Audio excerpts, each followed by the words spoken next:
G'day everyone, this is Koala OM. Welcome back to another video. Just in case you didn't read the title of the video for some reason, I'm doing a Plants vs Zombies 2 Adventure Mode Worlds tier list. This is my subjective opinion, let me know yours in the comments, and let's get started. Ancient Egypt is a nice starting world. It has good music, a cool theme, and some interesting plants. However, the developers have kept on changing a lot of things in Ancient Egypt to make it more like a tutorial world than an actual standalone world. For example, the 3 mummy memory levels were removed, which is a massive shame, and multiple other levels including Day 3 and Day 21 have been changed over the years to make the levels less unique. For what it is, all nostalgia aside, Ancient Egypt is a good first world, B tier.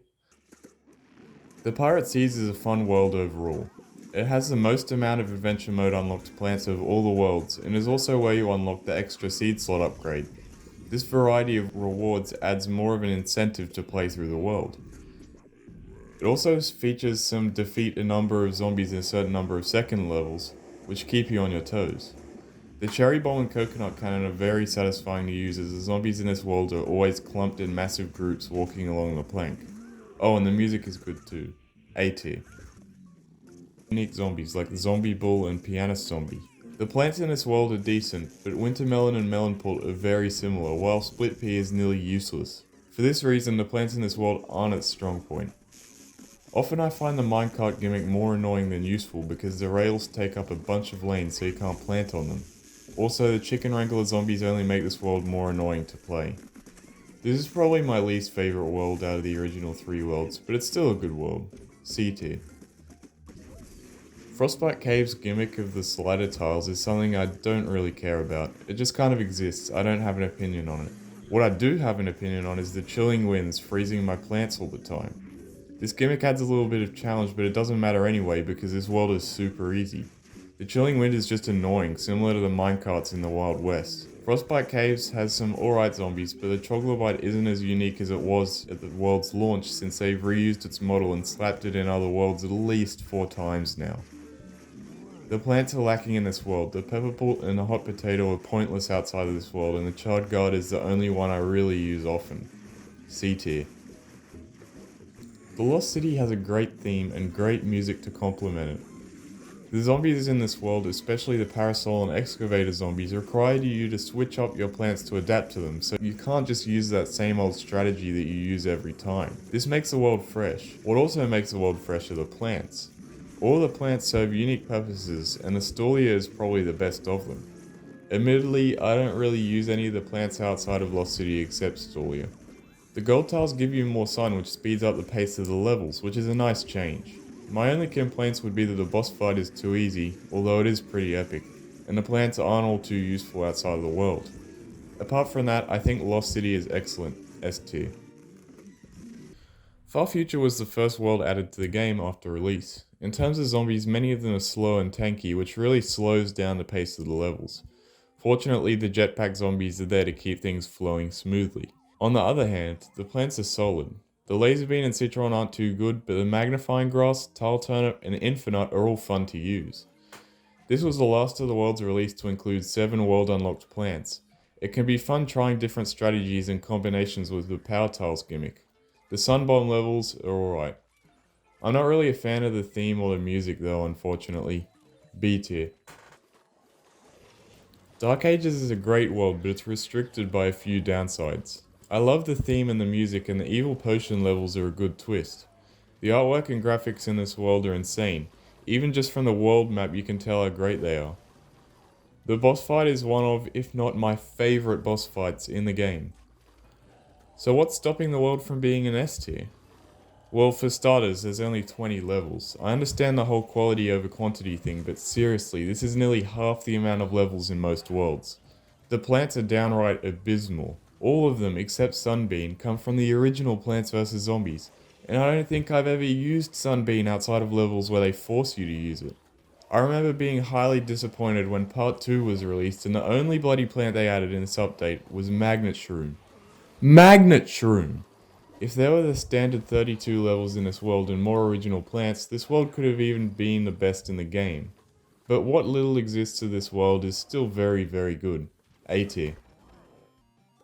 Neon Mixtape Tour rocks. I'm really sorry, I had to. The variety of zombies that gain unique abilities when their jam is on really mixes up this world. Okay, I'll stop now. Obviously, the music is spectacular, the theme equally so. The hair metal gargantua is a pain, but a cool enough difference to the regular gargantuas. The plants in this world are pretty laughable. Fatbeet, intensive carrot, and garlic are probably some of the most crap plants in the game.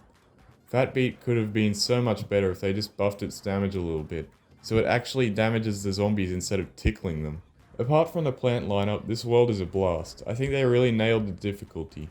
The boss fight is very memorable and challenging, a great conclusion to this great world. A tier. Jurassic Marsh has a very cool theme and the music is superb. I wish they didn't remove the ultimate battle tracks from the game, simply so that I could hear this world's one. The dinosaurs and very fast pace of the levels make an exciting world that has you on the edge of your seat. The pterodactyl is super annoying, but at least it forces you to change your strategy and even try plants you otherwise wouldn't, like the split pea. This world's difficulty is at a sweet spot with modern day, worlds that are hard but not overly hard. The zombies are not the strong point of this world. Every zombie in this world, literally every zombie, is just a reskinned version of an already existing zombie. Basically, the only minor differences are that the bully zombie isn't knocked back by primal peas and the imp walks faster. That's it. The plants are similar but not as extreme. Every plant except the perfume shroom is just a primal version of an old plant, and you can't even use perfume shroom outside of the world. This makes the plants a lot less interesting, but fortunately they're all very strong, and this world probably has the best lineup of plants in terms of usefulness for the free-to-play player. In my top 10 free plants video, which you should totally watch, link in the description, 3 of them made the list. I love this world. S tier. Big Wave Beach is an underrated world in my opinion. Yes, it's really challenging, but this is seemingly the only thing that people discuss of this world. It may be difficult, but what about the rest of the world? To address the elephant in the room, yes, the world is hard, but I find this not to be the end of the world. It adds a challenge for the player who has cruised through a lot of the easier worlds. Imagine how boring life would be if you had no challenges, no issues to overcome. Instead of just focusing on the difficulty, let's have a look at the whole world, unlike much of the Plants vs Zombies 2 community. Firstly, the theme and music are some of the best in the game, top quality stuff, very memorable. In terms of plants, they're all pretty wacky. You can only use 3 of them outside of the world, and they're definitely not very great. Okay, maybe the world doesn't have good plants, but what about zombies? Oh shit. Okay, I can see why people don't like this world then. I must say though, I love the music, theme, and to an extent, the difficulty. I also think the water levels changing is a really engaging gimmick, and it keeps you on the edge of your seat. It's just a shame about the plants and zombies really. This may be a little personally biased, but I really like this world regardless of its faults. A tier. Modern Day is a good final world. The zombies may be from the original game, but this was purposeful, to add a sense of nostalgia to wrap up the adventure mode. The time traveling is over and is back to the nostalgic setting of the first game. The developers had a lot of creative freedom with this world, being able to pick from an arsenal of just about every zombie in the game. This results in some of the most memorable levels in the game, including Day 16 and all the Beghouled levels. The time rifts are awesome, but severely underutilized. The music is brilliant and also plays on many players' nostalgia. The plants in this world are really cool in my opinion. I like the shadow plants in general.